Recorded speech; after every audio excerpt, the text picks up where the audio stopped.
Alright, so these are the side view mirrors. It looks almost the same as factory. I mean, this is what is one of those brands that Reman, or I don't know. Surprise!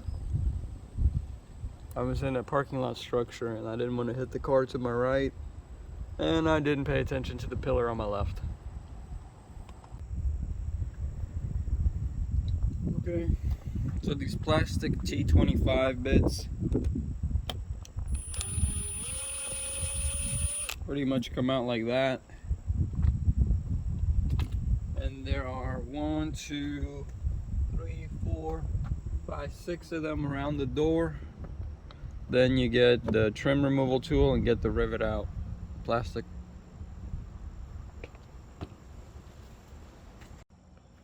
Then there's a little plastic cover.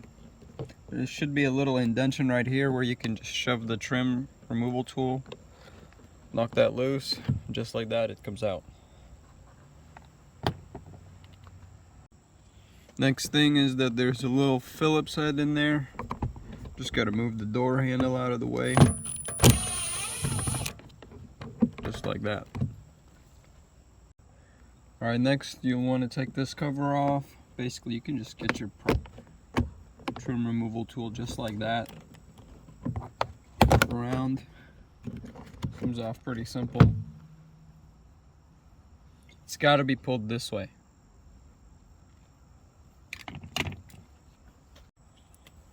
To remove the, the button for this window selector, you just got to get the tool right underneath here and then just pry up a little like a crowbar. Simple as that. Unplug the connector. Squeeze the release button and pull. Now we just need to take this cover off. Same thing, the trim removal tool will do it all. Just picking the right spot is all you need. Now, we just need to lift up.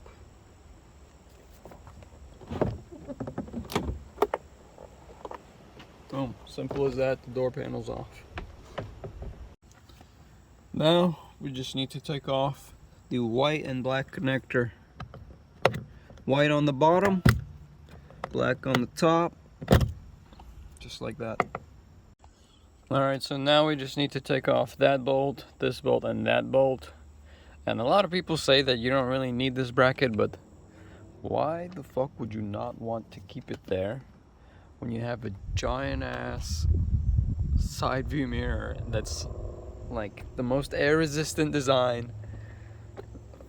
I don't know. I honestly would rather keep that there and not have it flex and bend the door or whatever is a sheet metal. So pretty much it's a 10 millimeter. I already opened the window so I can grab the mirror from the other side. Right here there's electrical tape that needs to be cut in order to release the wiring harness for the side view mirror. And this is also the location where you'll tape the new wiring harness. There we go. Just like that, it's off. This clip keeps it in place. And honestly, the OEM clip is much better than the aftermarket clip, so I would suggest taking it off and putting it on the new one, on the knockoff. So this little clip right here, the aftermarket is not that great. It's thin and it's real flexible, whereas this one is a fucking motherfucker. Does not want to let go. What you want to do is pick the tool underneath the teeth and basically, because it's like a fork shape, it doesn't want to let go. You see them teeth? Right there, you see those spikes? They don't want to let go. I see I bent it. I gotta bend it back into place. So luckily, this end didn't even have one. It has an aluminum or steel frame with a plastic face. Melted rivets that keep it in place. And this is rubber, and this is styrofoam. So basically just put your clip into place, and just like it was on the OEM, tuck the styrofoam around it just like that.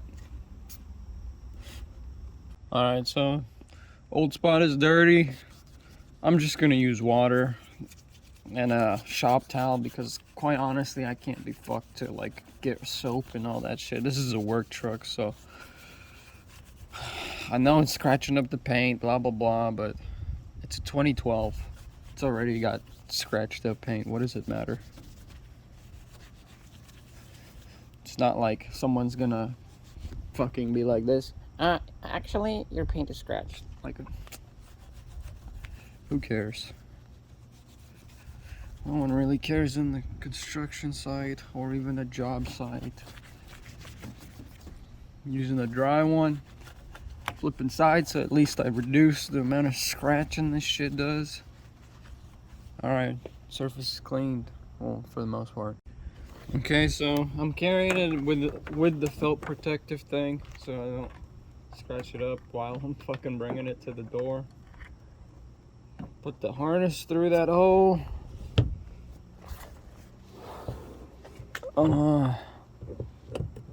Put that fucking thing in there, bang, just like that.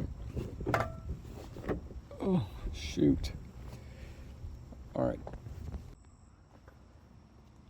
Also, I wouldn't recommend using the bolts that they are providing because they don't have a washer that spins. They got like this lock threading nut, which is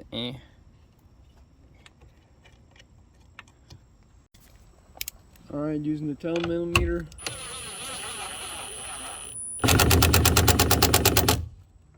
I'm just like ever so slightly light trigger. Let me just make sure the alignment on the other side. It honestly looks good.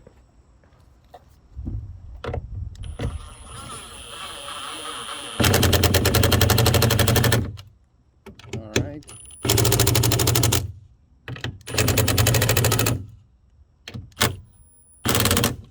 That should be plenty.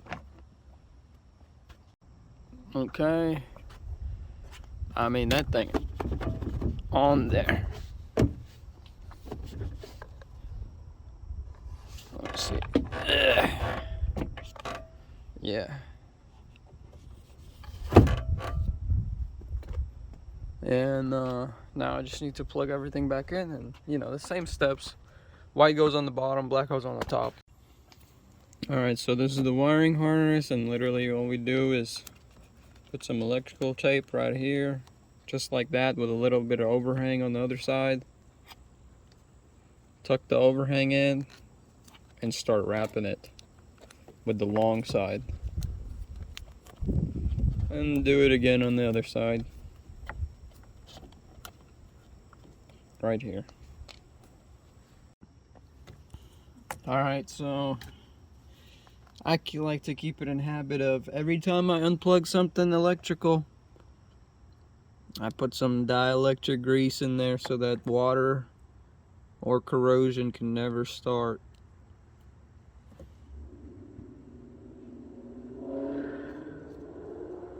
That way electronics last you a bit longer. I already forgot which one goes where. I'm gonna have to watch the videos real quick that I made. Alright, so it's white on the bottom. Bang. Black on the top. Bang. They're in there. You can't pull them out. Okay. There's the door panel. There's the wire. You want to orientate it in such a way where, you know, it's right there and you're ready to go. And then make sure that the locking knob or whatever it is called is going through. Push up against the door. It's in there. Make sure there's no gaps. They won't fit right if not all of them are in this correct spot. Now, you just put this piece back into place, just like that. Alright, same thing on this connection. That way, we will not have any corrosion. Honestly, they should do this shit from the factory for the, like everything that goes underneath the car, like transmission and where the computer is for the damn engine. Why the fuck would they put the computer to the engine right beside the engine? Anyways, simple.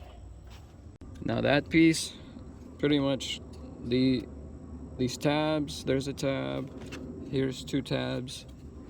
That piece goes in here like that. Make sure these tabs go in first at an angle, and pretty much it's there. Okay, now for the Phillips bit, be sure to be gentle. Don't ugga-dugga this motherfucker in there. Oh, what the fuck? June bug. Look at this. Oh, it's gone. Alright. Do not ugga-dugga this Phillips into it.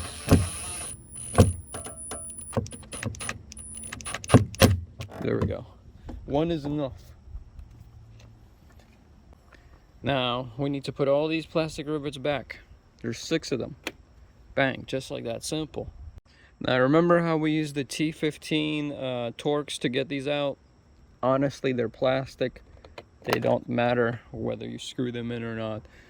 It matters where they're screwing them out because it helps them come out, but going in, it does not matter. You can literally push them in by hand. Mirrors in. Puddle light works.